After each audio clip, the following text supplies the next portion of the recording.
Leader اپنے آپ کو کہتا ہے، جس کی وہ پلیٹیں اوپر نیچے ہوتی جا رہی تھیں، جھوٹی رپورٹیں دے کے بھگوڑا بھاگا ہوئے ملک چھوڑ کے 8 مہینے سے اس کا بھائی وزیر اعظم ہے، بیچ میں 4 مہینے اس کا بھتیجا وزیر اعلیٰ پنجاب تھا، اس میں ہمت نہیں ہوئی پاکستان واپس آنے کی۔ اگر آپ نے کبھی کوئی سامنے پھر رہا ہو نا یہ پی ڈی ایم والا اور آپ نے اس کو ڈرانا ہو تو آپ نے صرف اس کو یہ بولنا ہے الیکشن ہو جائے گا، یہ ویسے ہی ڈرتے ہیں۔ تقریر سن رہا تھا تو ایک چیز کا مجھے احساس ہوا کہ اتنے زیادہ ترقیاتی کام اور قانون سازی کے کام کرانے کا ایک نقصان یہ ہے کہ تقریریں پھر بڑی لمبی ہوتی ہیں۔ آپ کو میں سب سے پہلے تو جی مبارکباد دینا چاہتا ہوں۔ اگر آپ کو کوئی شک تھا کہ اسلام آباد کے اس مقامی حکومت کے الیکشن میں کون جیتنے جا رہا ہے تو وہ اس امپورٹڈ حکومت کی مہربانی سے وہ شک سب کے ذہنوں میں دور ہو گیا جی۔ آپ نے دیکھا انہوں نے 2-3 دن پہلے کیا تماشا کرنے کی کوشش کی ہے۔ 50 پہلے یو سی اسلام آباد کی، اس کو انہوں نے کہا جی آبادی بہت بڑھ گئی ہے تو 101 یو سی بنانی ہے، ٹھیک فیصلہ تھا، 101 یو سی بنا دی جون میں۔ ابھی پچھلے 2 دن پہلے ان کو خیال آیا کہ پچھلے 6 مہینے میں اسلام آباد کی آبادی میں بہت زیادہ اضافہ ہوا ہے، پتہ نہیں کتنے بچے پیدا ہو گئے، تو 125 یو سی ہونی چاہیے۔ کر کیوں رہے تھے یہ؟ خوف زدہ ہیں، بھاگ رہے ہیں الیکشن سے، ان کو پتا ہے کہ عمران خان کے بلے سے پھینٹا لگنے والا ہے۔ میں نے آج صبح ٹویٹ کی تھی کہ ہمارے معاشرے میں مائیں جو ہیں وہ رات کو بچے کو سلانے کی کوشش کر رہی ہوتی نا، تو پھر اس کو وہ نہیں سو رہا ہوتا بچہ تو اس کو ڈراتی ہیں کہ تم سو گے نہیں تو کوئی جن آ جائے گا۔ یہ آج کل اگر آپ نے کبھی کوئی سامنے پھر رہا ہو نا یہ پی ڈی ایم والا اور آپ نے اس کو ڈرانا ہو تو آپ نے صرف اس کو یہ بولنا ہے الیکشن ہو جائے گا، یہ ویسے ہی ڈرتے ہیں۔ اچھا، یہ غلام حسین نے بڑی تفصیل سے بات کر دی کہ کیا کیا کام ہم کر چکے ہیں۔ بالکل ٹھیک کہہ رہا ہے کہ میں نے جو ہمارا پچھلا الیکشن تھا 2018 کا، اس کے لیے منشور بنایا تھا اور ہر یو سی کا منشور میں نے الگ الگ بنایا تھا، اور یہ بھی میں نے آپ کو بتایا تھا غلام حسین، وہ منشور میں نے اپنے کمرے میں، جس کمرے میں سوتا ہوں اس میں رکھا ہوا ہے، اس کو وقتاً فوقتاً دیکھتا ہوں کہ اس میں اور کیا کام کرنا ہے۔ اللہ تعالیٰ کا فضل کرم ہے جی، عمران خان کی مکمل بھرپور حمایت وزیر اعظم کی حاصل تھی۔ کورونا سے 1.5 سال کا ٹائم ضائع ہونے کے باوجود 5 سال کے جو وعدے تھے ہم نے 3.5 سال میں پورے کیے، وہ بھی کام کروائے جو منشور میں نہیں لکھے ہوئے تھے وہ بھی کروائے۔ اسی طریقے سے آگے بھی بے تحاشا کام کرنا ہے۔ لیکن ذرا یہ سمجھنے کی کوشش کریں یہ پچھلے کام کیسے کروائے تھے اور آگے کام کیسے کروانے، تو پھر آپ کو سمجھ میں آئے گی کہ یہ والا جو ووٹ ہے، یہ مقامی حکومت کا جو ووٹ ہے، جو یو سی کا ووٹ ہے، یہ کتنا ضروری ہے۔ طریقہ کار بڑا سادہ تھا جی، فنڈ لے کے آنا میری ذمہ داری، قانون سازی کرنا میری ذمہ داری، کابینہ سے منظوری دلوانا میری ذمہ داری، لیکن علاقے میں کام کی ضرورت کیا ہے اس کی نشاندہی کرنا ہماری جو مقامی ٹیم ہے یہ اس کی ذمہ داری، اور اسی طریقے سے جب وہ منصوبہ منظوری کے بعد آ جائے تو کھڑے ہو کے کام کرانا کہ دیانتداری سے کام ہو رہا ہے اور تیزی سے کام ہو رہا ہے، وہ مقامی ہماری جو ٹیم ہے اس کی ذمہ داری ہے۔ اور ہمارے لوگ مقامی طور کے اوپر تقریباً زیادہ تر لوگوں نے بڑی محنت کی، بہت کام کیا، لیکن میں آپ کو بتاؤں کہ میں اگر ایک چھوٹی سی فہرست بناؤں کہ یہ بتاؤ کہ اسلام آباد کے اندر NH51 کے اندر ہماری ٹیم کے تحریک انصاف کے سب سے زبردست کارکن جو ہیں اس کی ایک چھوٹی سی فہرست بناؤ تو غلام حسین کا نام اس فہرست کے اندر ضرور ہوگا۔ اس لیے ضروری ہے کہ آپ کا جو مقامی نمائندہ ہے نا وہ بھی محنت کرنے والا ہو، دیانتدار ہو۔ میری والدہ کہتی تھی کہ بچہ روئے نا تو ماں دودھ نہیں پلاتی بچے کو، تو یہ اپنے آپ کے جو مطالبات ہیں، آپ کی جو ضروریات ہیں اس کی نشاندہی کریں گے، میرے تک پہنچائیں گے، آگے کام کرنا۔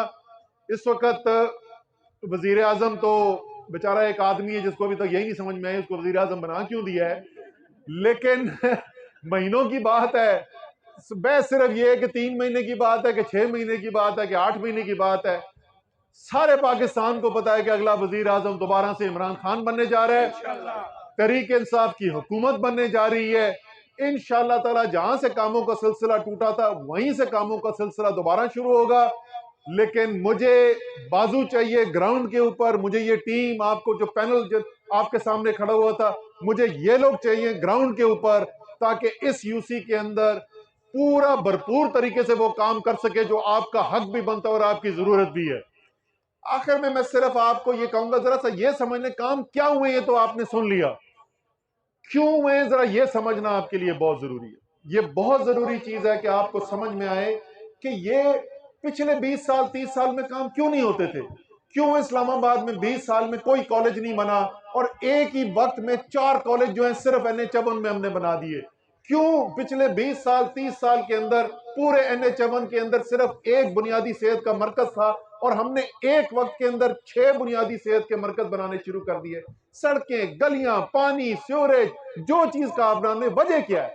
کیا اسد عمر کہیں سے گھر سے پیسہ نکال کے آتا ہے؟ کوئی عمران خان کے پاس کوئی بینک بیلنس تھا وہ لے کے آیا؟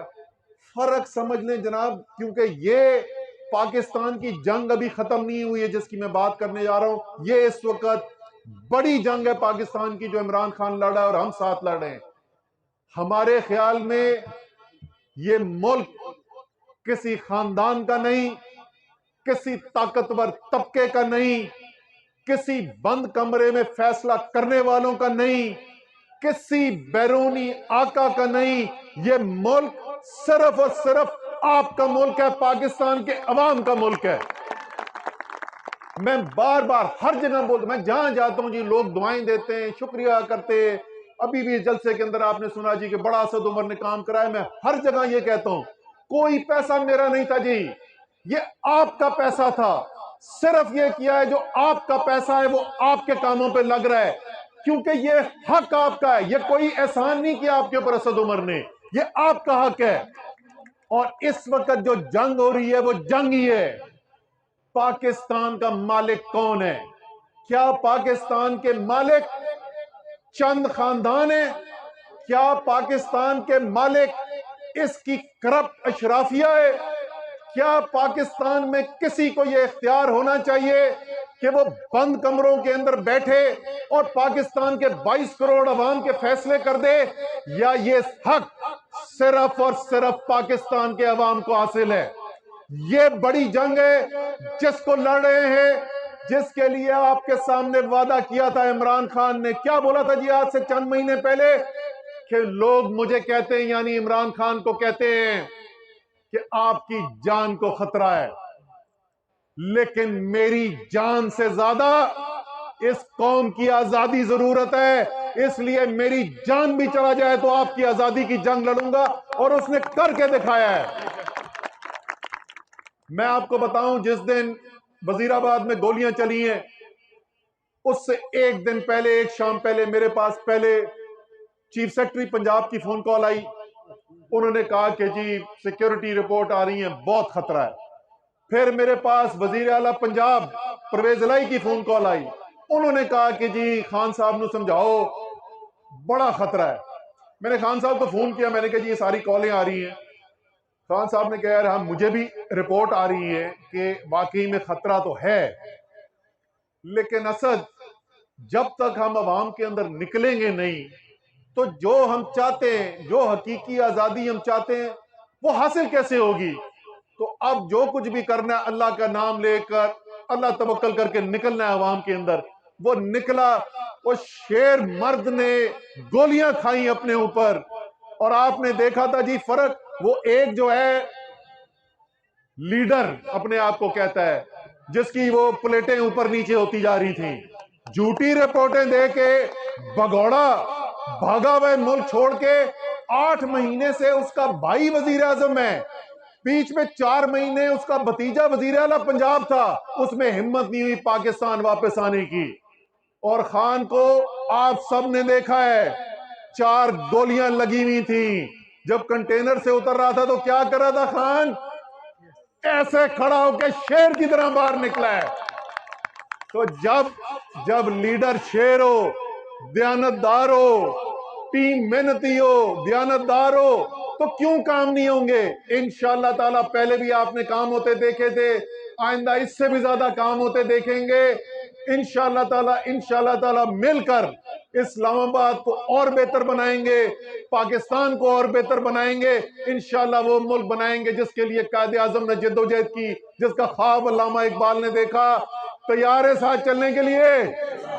انشاءاللہ تعالیٰ۔ پاکستان